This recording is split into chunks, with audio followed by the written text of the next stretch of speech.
Guys, welcome to my YouTube channel Halla Bol chemistry classes. I am Anshu. तो चलिए start करते हैं आज की अपनी वीडियो, जिसमें हम पढ़ने वाले हैं पीरियोडिक क्लासिफिकेशन ऑफ एलिमेंट्स के बारे में। जैसा कि आप देख रहे हैं, हमने बोर्ड पे इस टॉपिक को लिख दिया है, पीरियोडिक क्लासिफिकेशन ऑफ एलिमेंट्स, यानी तत्वों का आवर्ती वर्गीकरण। ये हमारे इस चैप्टर का पहला वीडियो लेक्चर होगा। तो चलिए, ये जो है आपके बोर्ड एग्जाम्स के लिए बहुत ही इंपॉर्टेंट चैप्टर है, तो आप इसको ध्यान से पढ़िएगा। तो क्लासिफिकेशन ऑफ एलिमेंट्स का यानी तत्वों का वर्गीकरण। तत्वों का वर्गीकरण करने से पहले हम यह जाने कि आखिर एलिमेंट्स होते क्या हैं, यानी व्हाट इज एन एलिमेंट, या तत्व क्या है। तो मैं आपको बताती हूँ। An element is a pure chemical substance. ध्यान से सुनिएगा, अगर आप चाहो तो इसे नोट भी कर सकते हो। An element is a pure chemical substance which cannot be broken into a simpler substance, and it contains only one type of atoms having same atomic number. तो चलिए एक बार फिर से रिपीट करती हूँ। An element is a pure chemical substance which cannot be broken into a simpler substance, and it contains only one type of atoms having same atomic number. और Hindi medium वाले बच्चे सुनेंगे ध्यान से।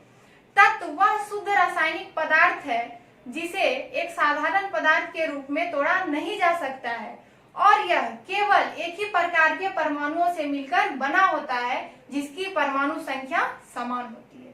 तो चलिए, ये एलिमेंट्स का डिफिनेशन हो गया। अब इसके कुछ एग्जांपल्स देख लेते हैं। For examples like hydrogen, oxygen, chlorine, sodium etc।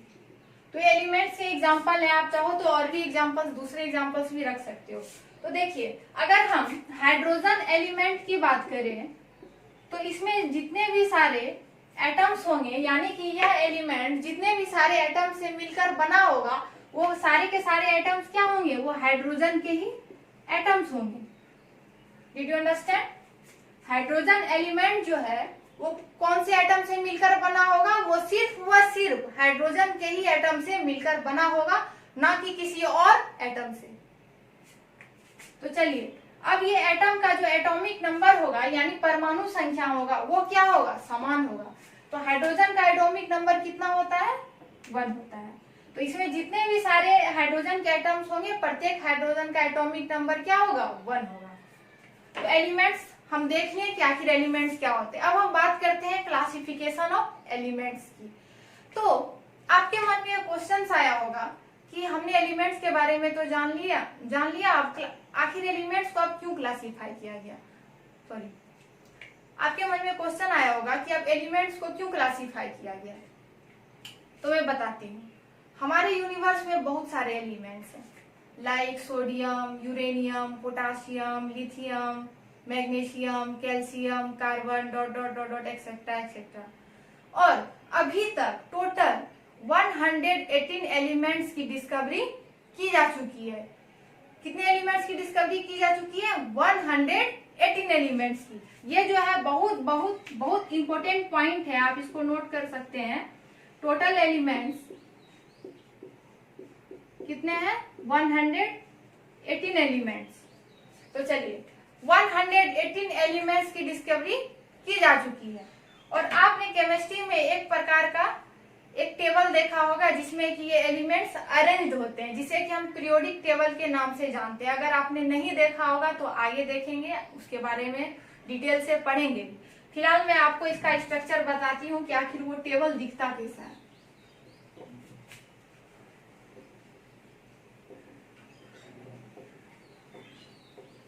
तो चलिए, पीरियोडिक टेबल यानी कि आवर्त सारणी।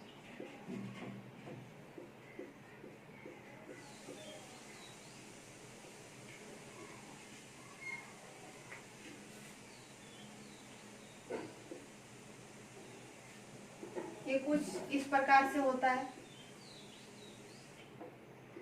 एक टेबल, इसमें से कि 118 एलिमेंट्स जो होते हैं वो अरेंज होते हैं, और नीचे ये दो इस तरह से सीरीज बना होता है। आगे हम पढ़ने वाले हैं, आप लोग पेशेंस रखिए। तो चलिए, ये इस प्रकार से टेबल बना हुआ रहता है और इसमें कुछ इस तरह से कॉलम बने होते हैं। इस कॉलम में जो 118 एलिमेंट्स हैं वो अपने प्रॉपर्टीज के अकॉर्डिंग अरेंज होते हैं। तो अब आप कहिएगा कि भैया इस टेबल में एलिमेंट को उसके प्रॉपर्टी के आधार पे क्यों अरेंज किया गया, इसकी जरूरत क्यों पड़ी? तो चलिए आपको बताती हूँ। अगर आपको कोई कहे कि भैया 118 एलिमेंट्स में किसी एलिमेंट को पकड़ लो और उसकी प्रॉपर्टीज के बारे में बताओ मुझे, तो क्या आप बता पाइएगा? इट इज वेरी डिफिकल्ट, बहुत ज्यादा डिफिकल्ट होगा। तो चूंकि हमको उतना याद रखने का, चूंकि हम उतना याद नहीं रख पाएंगे, तो इसी चीज को आसान बनाने के लिए हमारे साइंटिस्ट ने अलग अलग प्रयास किए। उन्होंने क्या किया कि जो सिमिलर प्रॉपर्टीज वाले एलिमेंट्स थे उनको एक इस प्रकार से ग्रुप में अरेंज किया और अरेंज कर करके एक टेबल का निर्माण किया। और उनका मेन मोटो यही था, इस टेबल को निर्माण करने, उनका जो मेन मोटो था टेबल को बनाने का, कि जो किसी एक ग्रुप में जो एलिमेंट्स होंगे सिमिलर प्रॉपर्टीज वाले, अगर हम उस एलिमेंट को उठा ले और उसके बारे में स्टडी कर ले तो हमको जो शेष बचे हुए एलिमेंट्स है उसके बारे में हमको ऑटोमेटिक पता चल जाएगा कि उसकी क्या फिजिकल प्रॉपर्टीज हैं, क्या केमिकल प्रॉपर्टीज है। तो हमको पता चल गया कि इस टेबल को बनाने का क्या सिद्धांत था।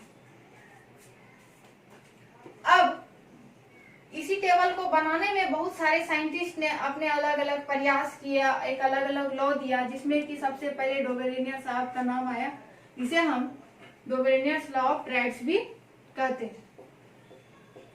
तो चलिए उसके बारे में हम पढ़ते हैं, डोबेरेनियर्स लॉ ऑफ ट्रेड्स।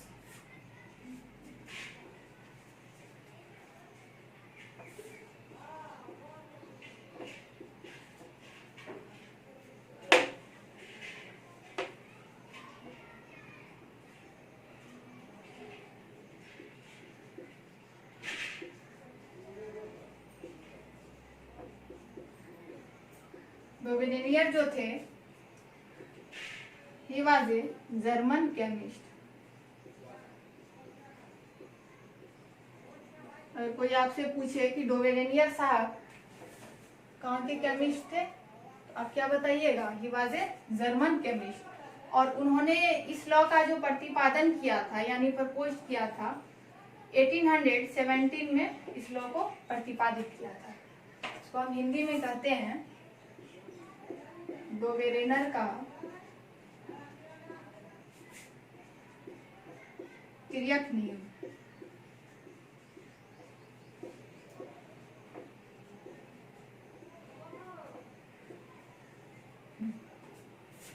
तो उन्होंने क्या किया, एक लॉ का प्रतिपादन किया जिसे हम डोबेरेनर्स लॉ ऑफ ट्रेड्स कहते हैं, यानी कि डोबेरेनर का तिर्यक नियम। तिर्यक या ट्रेड्स मीन्स थ्री।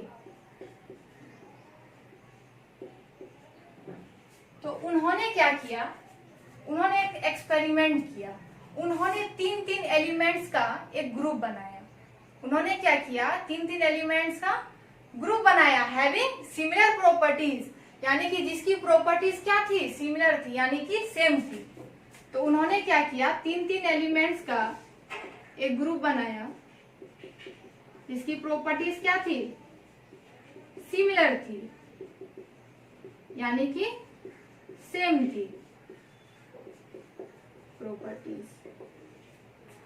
तो चलिए मान लीजिए XYZ कोई तीन एलिमेंट्स हैं जिसकी प्रॉपर्टीज जो है आपस में सिमिलर है।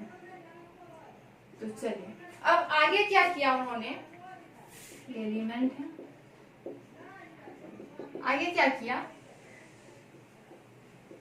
एटॉमिक मास, यानी कि परमाणु, एटॉमिक मास को हम एटॉमिक वेट भी कहते हैं, हिंदी में इसे परमाणु द्रव्यमान कहेंगे। चलिए तो उन्होंने क्या कहा कि उन्होंने क्या किया, XYZ सपोज कीजिए XYZ ये तीन एलिमेंट हैं और इसमें से इसका एटॉमिक वेट मान लेते हैं mx है, My है और इसका Mz है, ठीक है। तो उन्होंने कहा कि ये जो बीच वाला जो एलिमेंट है यानी कि मिडिल एलिमेंट यानी कि Y, ये जो बीच का एलिमेंट है इसका एटॉमिक वेट दोनों किनारे वाले एलिमेंट के एटॉमिक वेट का एवरेज होगा। उन्होंने ये लॉजिक दिया। एक बार फिर से सुनिएगा, उन्होंने क्या कहा कि जो बीच वाले एलिमेंट का एटॉमिक वेट होगा वो दोनों किनारे वाले एलिमेंट के एटॉमिक वेट का एवरेज होगा। अब आप कहिएगा कि इसको मैथमेटिकल फार्मूला में कैसे लिखेंगे, तो चलिए हम इसको मैथमेटिकल टर्म में लिखते हैं। एटॉमिक मास ऑफ या एटॉमिक वेट ऑफ Y क्या हो जाएगा, एवरेज एटॉमिक मास यानी कि mx प्लस mz/2, यानी कि ये इसका मैथमेटिकल फॉर्मूला हो गया। आप इसको याद रखिएगा। तो चलिए, तो हम जान गए डोवेरिनस लॉ ऑफ ट्रेड्स के बारे में। अब इसके स्टेटमेंट के बारे में हम पढ़ते हैं कि आखिर उनका स्टेटमेंट क्या था। अभी मैंने जो आपको बताया वही उसका स्टेटमेंट था, जो इसको हम एक सेंटेंस में अच्छे ढंग से लिखते हैं।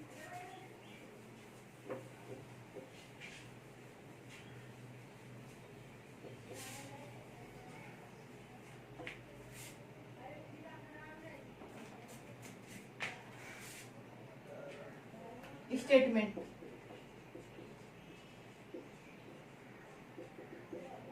यानी कथन।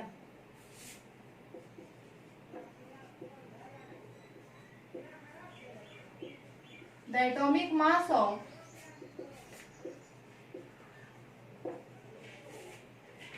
Middle element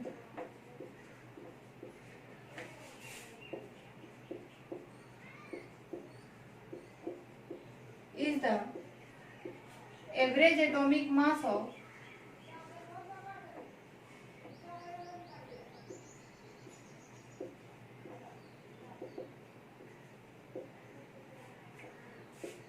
extreme element.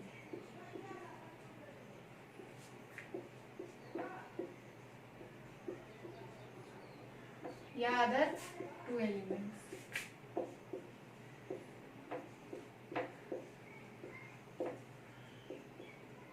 चलिए पढ़ते हैं। The atomic mass of middle element is the average atomic mass of extreme element और अदर टू एलिमेंट्स। तो इसका हिंदी में डिफिनेशन क्या होगा कि बीच वाले तत्व का परमाणु भार या परमाणु द्रव्यमान दोनों किनारे वाले तत्व के परमाणु द्रव्यमान का औसत होता है। अब इसके कुछ एग्जांपल्स उन्होंने लिए, यानी कुछ कुछ एलिमेंट्स के एग्जांपल लिए जिसको उन्होंने एक ट्राइड्स में अरेंज किया। तो चलिए, सबसे पहला उनका क्या एग्जांपल था, लिथियम, सोडियम और पोटासियम। लिथियम, सोडियम और पोटासियम। तो लिथियम का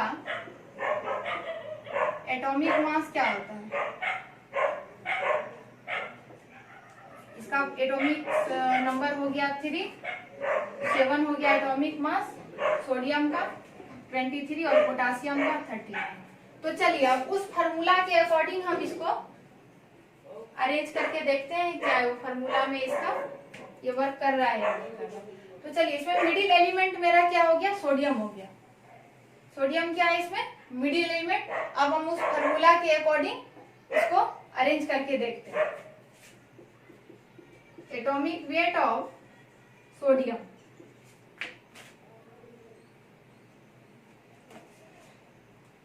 क्या हो जाएगा, 7 प्लस 39 डिवाइडेड बाय 2, यानी कि 46 डिवाइडेड बाय 2, तो कितना आ गया 23। तो ये देखिए, ये मेरा एक्यूरेट यहाँ पे आ गया। जो एक्चुअल वैल्यू है पीरियोडिक टेबल में सोडियम का एटॉमिक मास का जो एक्चुअल वैल्यू है 23, वो मेरा इस फार्मूला से भी 23 आ गया, यानी कि ये लॉजिक यहाँ पे वर्क कर रहा है। अब दूसरा हम देखते हैं, क्लोरीन, ब्रोमीन और iodine.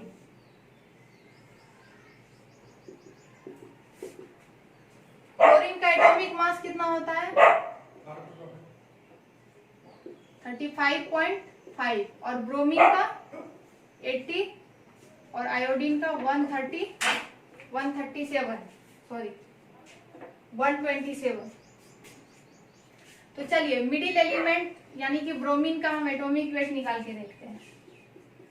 Atomic mass of bromine क्या हो जाएगा 35.5 प्लस 127 डिवाइडेड बाय 2।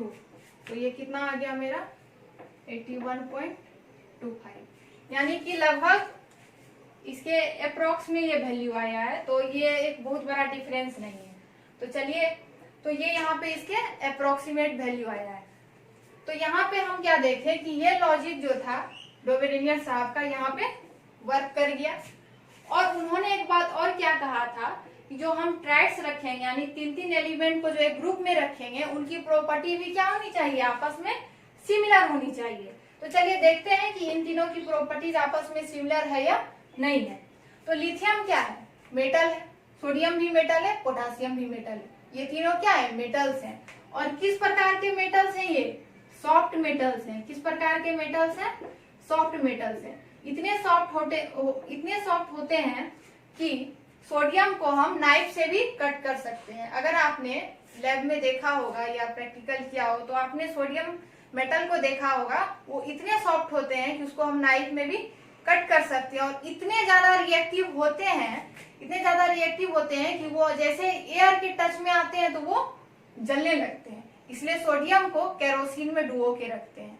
ये चीज आप याद रखिएगा, सोडियम को हम केरोसिन में डुबो के रखते हैं, ठीक है, ताकि अगर हम उसको एयर में ऐसे छोड़ देंगे तो वो क्या होगा, इतना रिएक्टिव होने के कारण वो हवा के साथ रिएक्शन करके जलने लगेगा।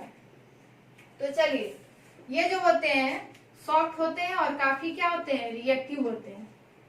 और दूसरा देखिए, इसकी जो वैलेंसी होती है, प्रत्येक एलिमेंट की जो वैलेंसी होती है वो क्या होती है, +1 होती है। लिथियम की +1, सोडियम की +1, पोटासियम की +1। और इसके जो हाइड्रोक्साइड होते हैं यानी कि मेटलिक हाइड्रोक्साइड्स जो होते हैं वो क्या होते हैं, बेसिक नेचर के होते हैं। कैसे होते हैं वो, बेसिक नेचर के होते हैं। जैसे देखिए LiOH, NaOH, QoH, ये सब क्या है, ये सब बेसिक नेचर के हैं। तो चलिए इसी प्रकार से हम दूसरे एग्जांपल में देखते हैं। क्लोरीन, ब्रोमीन, आयोडीन, ये सारे के सारे क्या है, नॉन मेटल्स हैं। क्या है ये, नॉन मेटल्स है। नॉन मेटल्स यानी अधातु और मेटल्स यानी धातु। तो चलिए सारे के सारे नॉन मेटल्स हैं। और इसकी जो वैलेंसी होती है वो होती है -1 होती है। क्या होती है, -1।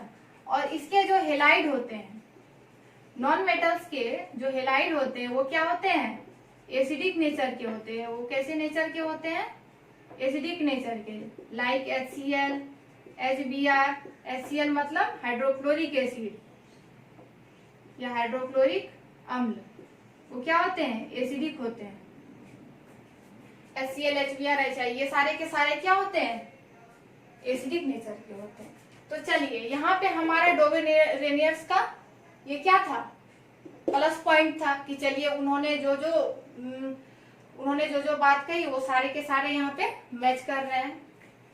अब हम इसके डिफेक्ट्स के बारे में बात करते हैं कि आखिरकार डोबेरेनियर्स लॉ ऑफ ट्रेड्स कहाँ पे फेल्योर हुआ, इसके सक्सेसफुल ना होने की क्या वजह थी। तो चलिए हम इसके डिफेक्ट्स या इसके फेल्योर के बारे में बात करते हैं।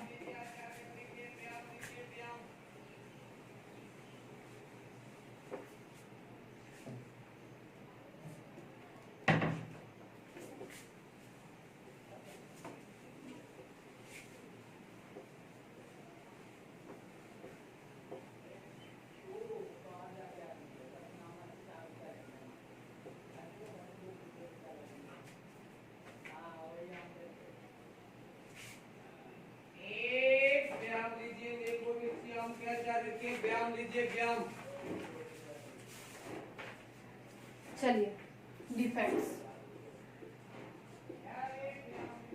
डिफेक्ट्स या फेल्योर या अवगुण।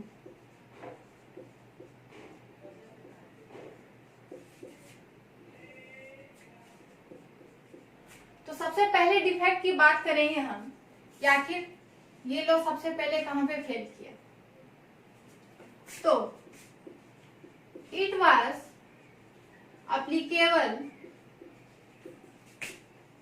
applicable only for limited number of elements।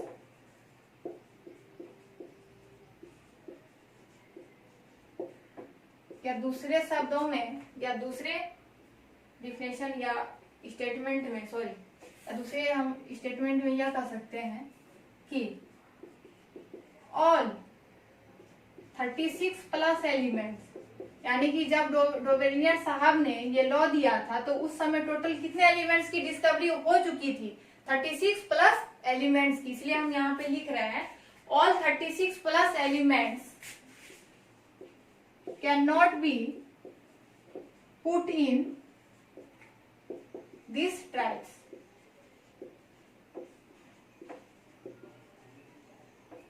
तो चलिए, ये एक बहुत बड़ा क्या था, बहुत बड़ा ये माइनस पॉइंट था, इसका एक निगेटिव पॉइंट था इस लॉ का, कि ये जो थे इनके जो ट्राइड्स थे वो सारे के सारे एलिमेंट के लिए पॉसिबल नहीं थे। Did you understand? समझ में आ रही है? हम क्या कह रहे हैं, एक बार सुनिए फिर से। This was applicable only for limited number of elements, यानी कि इनका जो यह लॉ था वो केवल लिमिटेड नंबर ऑफ एलिमेंट्स के लिए ही क्या था, एप्लीकेबल था, नॉट फॉर ऑल। यानी कि उस समय जो 36 प्लस एलिमेंट्स की डिस्कवरी हो चुकी थी वो सारे के सारे एलिमेंट्स इस ट्राइड्स में यानी डोबेरेनियर्स के ट्राइड्स में अरेंज नहीं किए जा सकते थे। तो ये क्या था, उनका सबसे बड़ा फेल्योर होने का कारण था। अब हम दूसरा डिफेक्ट्स की बात करते हैं, दूसरे डिफेक्ट्स की बात करते हैं। तो चलिए, even in the same group